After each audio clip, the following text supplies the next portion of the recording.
तो अपने लिए एक अमरूद का पेड़ देख लिया था।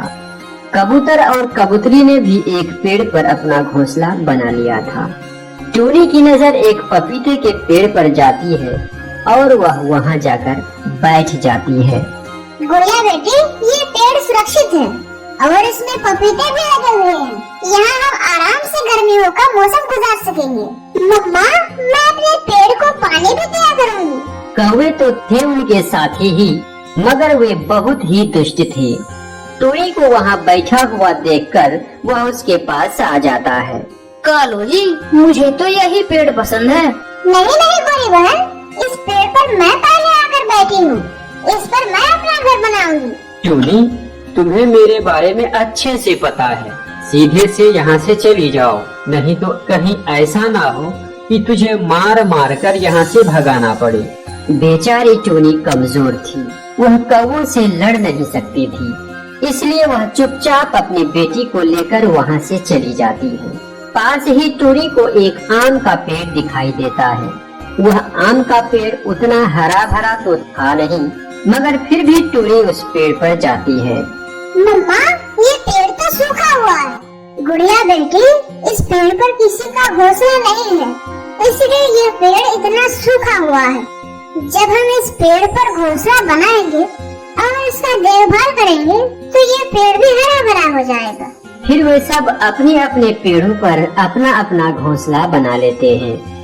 कबूतर, ये जंगल कितना हरा भरा है और यहाँ भोजन की भी कमी नहीं है। ऐसे ही तोता भी अपने घोंसले में खुशी खुशी बैठा हुआ था।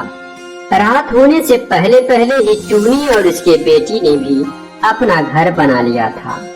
दूसरे दिन टूनी और गुड़िया नदी पर जाकर ठंडा ठंडा पानी पीती है और थोड़ा सा पानी आम के पेड़ के लिए भी ले लेती है।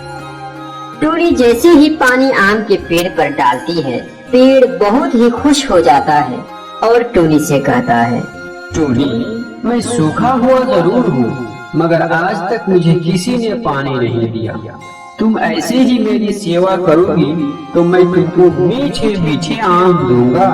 फिर ऐसे ही कुछ दिन गुजर जाते हैं। चिड़िया का आम का पेड़ हरा भरा हो जाता है और उस पर आम भी लग जाते हैं, मगर आम अभी कच्चा था। कौवा और कौवी ने अपने पेड़ से सारा पपीता तोड़कर खा लिया था।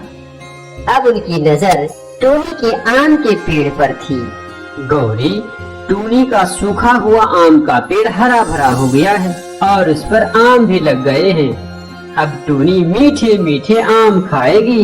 ये नहीं हो सकता, वो मीठे आम तो मैं ही खाऊंगी, चाहे कुछ भी हो। मैं टूनी को वहाँ से भगा दूंगी। फिर कौवा और कौवी टूनी के पास चले जाते हैं। अब आप यहाँ क्या करने आई हैं? तुमने ये कैसे सोच लिया कि अब ये पेड़ तुम्हारे हैं? पिछली बार जब हम इस जंगल में आए थे तो इस पेड़ पर हमारा घर था। आंटी जी, बहुत मुश्किल से हमने इस पेड़ को हरा भरा किया है। इसमें नदी से पानी ला ला कर डालते थे। गुड़िया, छोटी बच्ची बड़ों के बीच में बात नहीं करती। अब चाहे जो भी हो, मैं आपको ये पेड़ नहीं दूंगी। अब तो मैं इसी पेड़ पर रहूंगी। तो फिर देखते हैं तुम कैसे मीठे मीठे आम खाती हो। गुस्से में गोरी कौवी और कालू कौवा वहाँ से चले जाते हैं। गोरी कौवी गुस्से की आग में जल रही थी। सारी रात वह सो नहीं पाती है। आधी रात को गौरी कौवी कालू से कहती है, कालू, अगर वह मीठे आम मैं नहीं खाऊंगी तो मैं टूनी को भी खाने नहीं दूंगी। तो फिर चलो सारे कच्चे आम तोड़कर नीचे गिरा देते हैं और फिर सुबह होते ही वह छोटी चिड़िया रोती रहेगी। मेरा सुंदर पति मेरी हर बात मांग लेता है। फिर वह दोनों कालू कौवा और गोरी कौवी अपने घर से निकलते हैं। रात का अंधेरा था, सब पक्षियाँ सो रहे थे। कौवा और कौवी टूनी के पेड़ से कच्चे कच्चे आम तोड़ तोड़ कर नीचे गिराना शुरू कर देते हैं। एक एक करके वे सारे आम तोड़कर नीचे गिरा देते हैं और वहाँ से भाग जाता है। सुबह होते ही टूनी चिड़िया जैसे ही घर से निकलती है तो वह देखती है कि पेड़ का सारा आम नीचे गिरा हुआ है। यह देखकर टूनी रोने लगती है और फिर वह अपनी बेटी को बुलाती है। गुड़िया, गुड़िया बेटी, जल्दी आओ, हम लूट गए, बहुत बुरा हुआ। गुड़िया भी घर से बाहर आ जाती है। मम्मा, ये सब कैसे हो सकता है? रात को ना तो आंधी आई और ना ही तूफान, फिर कैसे हमारे सारे आम टूट गए? दोनों माँ बेटी बहुत दुखी थी, वह रो रही थी। तभी कौवा और कौवी वहाँ आता है और हंसने लगता है। अरे ये क्या हो गया? टूनी का तो मीठा मीठा आम खाने का सारा सपना खत्म हो गया। बेचारी के सारे ही आम टूटकर नीचे गिर गए। ऐसे ही टूनी का मजाक उड़ाकर कालू कौवा और गोरी कौवा वहाँ से चले जाते हैं। मम्मा चुप कर जाए, चुप कर जाए। मम्मा, मेरे पास एक उपाय है, आप यही बैठे रहे, मैं अभी नानू को बुला लाती हूँ। मगर क्यों बेटी? मम्मा, आप ये सारे कच्चे आम इकट्ठे करके घर में रखें, मैं वापस आकर आपको सब बताती हूँ। फिर गुड़िया अपने नानू को बुलाने के लिए चली जाती है। वह बहुत तेज उड़ती है। नानो, नानो, जल्दी चले, आप मेरे साथ मेरा घर जल्दी चले। मगर बेटी क्या हुआ, कुछ बताओ तो। नानो, किसी ने हमारे सारे कच्चे आम गिरा दिए हैं। मुझे मम्मा ने बताया था कि आप कच्चे आमों का अचार बहुत अच्छे से बनाती हैं। फिर गुड़िया अपने नानू को अपने साथ लेकर चली जाती है। टूनी बेटी, तुम चिंता मत करो, अब तुम देखना, हम इन कच्चे आमों का इस्तेमाल बहुत अच्छे से करेंगे। फिर गुड़िया की नानू उन आमों में से आधे आम को काटकर उनका अचार बना लेती है और आधे आम का जाम बना लेते हैं।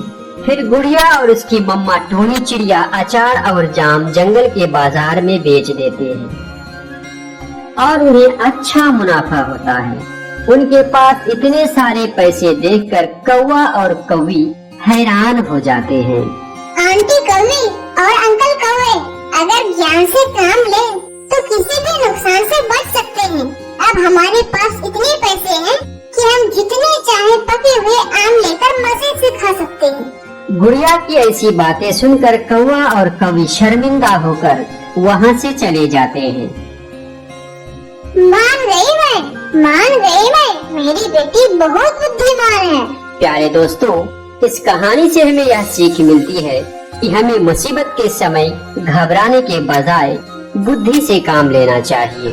दोस्तों, वीडियो अच्छी लगी हो तो वीडियो को लाइक करें और इसी तरह की इंटरेस्टिंग वर्ड्स स्टोरी के लिए हमारे चैनल को सब्सक्राइब करने के साथ साथ बेल के आइकन को दबाकर ऑल नोटिफिकेशन को सिलेक्ट करें ताकि नेक्स्ट वीडियो का नोटिफिकेशन सबसे पहले आपको मिले। धन्यवाद। टूनी चिड़िया भूख के मारे इधर उधर उड़ रही थी। उसे आज सुबह से कुछ भी खाने को ना मिला था। इन दिनों जंगल में काफी ज्यादा सूखा चल रहा था। चिड़िया उड़ते ही जा रही थी। फिर उसे एक पुराने और सूखे विशाल पेड़ पर 2 फल लगे हुए मिलते हैं। फिर टूनी चिड़िया उस फल के पास जाती है। ये कैसा फल है? मैंने तो पहले कभी ऐसा फल नहीं देखा। इनका स्वाद चखकर देखती हूँ। चिड़िया वह फल चखने ही वाली थी, तभी वहाँ गौरी कौवी आ जाती है। टूनी चिड़िया, जल्दी से यहाँ से चलते बनो, ये फल मेरे हैं। मैं कैसे चलती बनूं? पहले यहाँ मैं आई हूँ और पहले ये फल मैंने देखा है। अपने आकार देखो, छोटी और कमजोर चिड़िया, भागो यहाँ से, नहीं तो 2 लगाऊंगी। चिड़िया भी इतनी आसानी से हार मानने वाली न थी। वह एक दूसरे से लड़ने ही वाली थी कि हरे रंग का फल बोल पड़ता है। रुको रुको पक्षियों, आप लोग आपस में मत लड़ो। आपने कभी सूखे पेड़ पर फल लगा हुआ देखा है? फल की ये बात सुनकर गौरी कौवी और टूनी चिड़िया का ध्यान पेड़ पर जाता है, जो पेड़ बिल्कुल सूख चुका था। नहीं, ये तो हमने देखा ही नहीं। नहीं, ये तो हमने देखा ही नहीं। मुझे पता था तुम्हारा ध्यान केवल फलों पर है। तो फिर सुनो टूनी और कौवी, मैं हरा फल केवल अच्छाई का फल हूँ, हमेशा दूसरे पक्षियों की मदद करता हूँ। और मेरे साथ रहने वाला लाल फल बुराई का फल है। जो उस लाल फल को खाएगा वह बुरा पक्षी बन जाएगा। तो क्या हम आपको खा सकते हैं? आप दोनों मुझे खा सकते हैं, क्योंकि मैं कभी खत्म नहीं होऊंगा। जो मुझे जितना भी खाएगा मेरा आकार उतना ही बड़ा रहेगा। हरे फल की ये बात सुनकर टूनी चिड़िया और गोरी कौवी खुश हो जाती है। फिर दोनों जी भरकर उस फल को खाती है। गौरी, आज से हम तो इस अच्छाई के फल को खा लिया करेंगे। आज से तो हमारी भोजन की चिंता खत्म हुई। हाँ टूनी, मैं अभी जाकर कालू जी को बताती हूँ, वो भी आकर इस अच्छाई के फल को खा लेगा। फिर वे दोनों